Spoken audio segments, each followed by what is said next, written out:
blender is just one of those things that, you know, what it's going to do, it's just going to continue to cut that butter into smaller pieces. Food processor is fine if, you know, if you're in a hurry. I find it a lot easier to use the pastry blender because it's just one less thing that I have to clean up. I mean, this is really easy to throw in the dishwasher. We want it to just resemble some coarse crumbs. Okay. I can see it cutting in there, and so it's starting to look like strudel. Yeah. Now, I'll bet, then, that you probably like to use fresh blueberries, don't you? Oh, I do, but you can use frozen. I mean, you know, you can't always get blueberries every time of the, every season of the year. Right. And if you can, they're really, really expensive. This is where you cover it right now. I'm making the strudel ahead of time. You can do this in the morning if you want to, when you do it.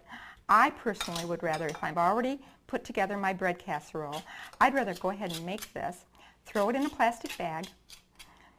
We're going to cover this tightly with foil. Oh, so we're done. Once the bread and the egg mixture is in, this pops in the refrigerator overnight. Yes. Or up to 2 nights. Or up to 2 nights. Right. So what I'm going to do is cover this, pop this in a plastic bag, lay it right on top, and it's ready to go. Okay, we're going to take a quick break. When we come back, we're finishing up this blueberry overnight French toast. Stay tuned. Welcome back to In the Kitchen Celebrity Chef Week with Gail Dorr. We are just having a blast here, Gail and I. And she's just such a good cook. I could watch you all the time. So we have our bread ready. Yes. And now it's sat overnight in the refrigerator. Right. And now what do we have to do to finish it? Okay. We're going to do, we're again going to turn these over. Oh, okay. Just one last time. And I can do that if you'd like me to. Okay. Most of this should have been absorbed. You know, this really didn't sit overnight. I have to tell you that, because don't panic when you take this out of the refrigerator, because all of that will have been absorbed. Your bread will be about this tall. But for the sake of the show, we're just telling you that it's sat overnight. That's right. Gail was kind enough to prepare these dishes in advance so that we could have the finished product and then show you how to put the product together, which I think is wonderful. And it just looks, already it just looks so good. Okay, what we're going to do next is we're going to take 3 ounces of cream cheese. Ooh. Now that's the small brick. Okay. Okay. This adds just a really nice little, nice little touch. This.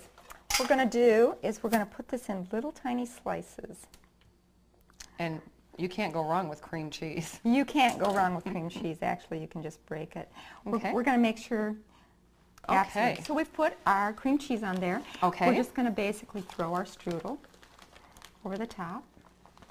Now again, all of that egg mixture will have been absorbed overnight, so you wouldn't be seeing any of that. So when you open it overnight and there is no more egg mixture, it's all soaked into the bread, do not panic. That's the way it's supposed to be. That's right.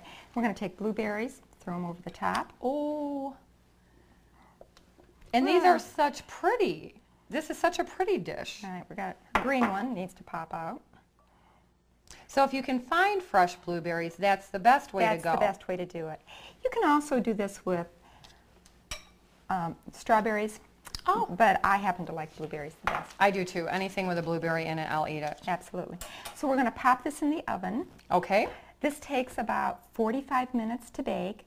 Again, your bread's going to puff up. It's going to become very nice, and you won't find any liquid in the center. Okay. And it smells absolutely fabulous as it's baking. So we are going to pop this in pop it right in a 350 oven. A 350 oven. For 45 minutes. For 45 minutes. Pretty simple. It is, and when it's done, I'm going to grab this one out for you, Gail. Alrighty. Oops, without breaking your oven door, I hope. I don't think you'll break it. And when it's done, look at this product. Oh, look at that. Is that just mouth-watering? You can see the cream cheese.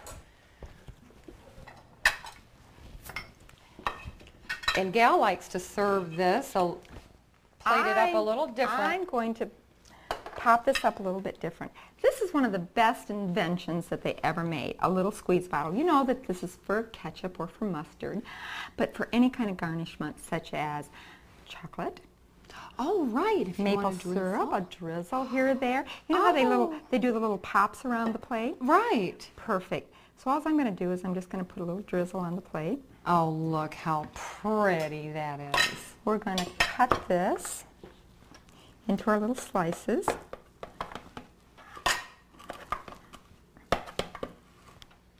Again, I would be serving this with fresh fruit. Mm-hmm. Now, another thing that you can do, which I find very elegant, is put it on a plate, take a little bit of powdered sugar, confectioner's sugar, Uh-huh. and just a little sprinkle across the plate, and you have a very elegant way of serving it. Just like downtown. Just Look like downtown. at that. Isn't that beautiful? Put a little mint leaf on the side.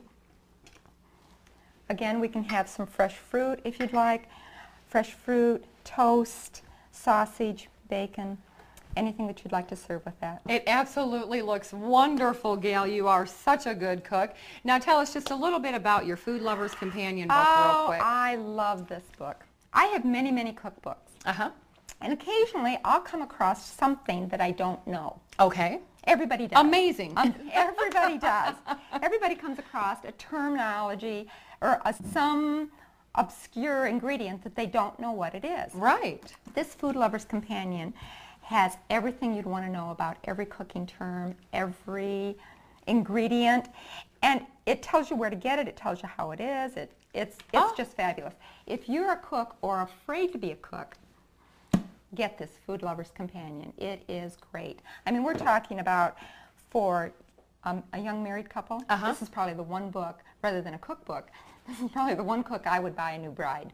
Really? Yes. Now, we've got to give credit to the author. It's Okay. Barron's Cooking Guide. Guide. Right. Second edition by Sharon Tyler Herbst. And so where did you pick this one up at? I happened to pick this one up in Florida, but I think that you could buy it at any bookstore. Taylor's would be a perfect, they can certainly And they could order it it there for you. you. Okay. It wasn't very expensive. I don't remember what it was, 20 bucks or something, but it was well worth it. I've had this copy for a number of years. Maybe this is a second edition. They might have come out with a third edition already. Right. But it is great. Anything that you want to know is in here. So it's your little food dictionary, your little food guide. Absolutely. Well, thank you, Gail, for being with us. Always a pleasure.